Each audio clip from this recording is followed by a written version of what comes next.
शक्तियों को, संभावनाओं को पाने के अधिकारी बन पाए जो उनके गुरु उनको प्रदत्त करना चाहते थे। आज के दिन अपने आप को पूरी तरह से उस शक्ति के सामने, उस सत्ता के सामने समर्पित करने जा रहे हैं जिनने इस दुनिया को, इस विश्व को, इस सृष्टि को, इस समष्टि को बदलने का लक्ष्य मानवता के सम्मुख रखा है। एक बड़ी ही प्यारी कथा आती है कि संत रहीम थे, उनने गोस्वामी तुलसीदास जी को एक पत्र लिखा कि मन तो मेरा भगवान से जुड़ने का करता है, पर जो सांसारिक परिस्थितियां हैं उनने मुझे राजा के दरबार में बिठा दिया है। तो इन सारी परिस्थितियों के मध्य में, इन सारे झंझावातों के मध्य में मैं ईश्वर का ध्यान कैसे करूं, अपने आप को सदा परमात्मा को समर्पित कैसे करूं। और इस बात को उन्होंने कविता में लिख करके भेजा। कविता क्या लिखी?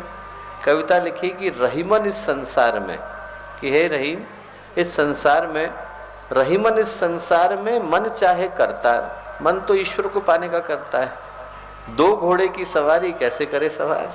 दो घोड़े, एक संसार को जाना चाहता है और एक भगवान को जाना चाहता है। इन दोनों के साथ एक साथ कैसे निभाऊं?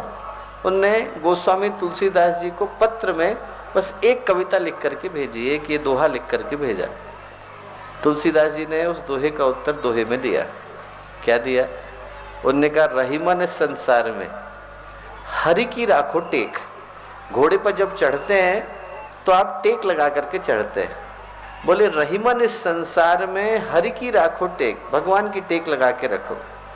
तुलसी यूं सध जाएंगे दो घोड़े रथ एक।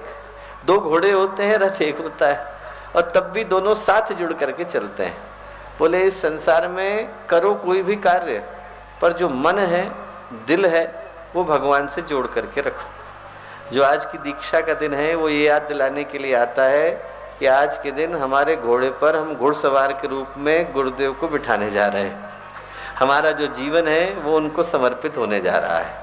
करें कुछ भी, रहें कहीं भी, दिन कहीं पर भी लग रहा हो और व्यक्ति का जीवन कहीं पर भी गुजर रहा हो, पर हमारी चेतना के ऊपर अधिकार गुरु का होना चाहिए। जो आज का दिन है वो ये बताने के लिए आता है कि जब आपने अपने आप को उनको समर्पित कर दिया तो फिर इस व्यक्तित्व के ऊपर हमारा अधिकार नहीं रह जाता। हम लोग बांसुरी बन जाते हैं और जो गुरु राग इसके माध्यम से छेड़ना चाहते हैं वो छेड़ते हैं, जो उनको उचित लगेगा वो करवाते हैं। तो आज के दिन, दीक्षा के दिन, इसी भाव को हम अपने हृदय से गुरुदेव के सामने अर्पित करते हैं।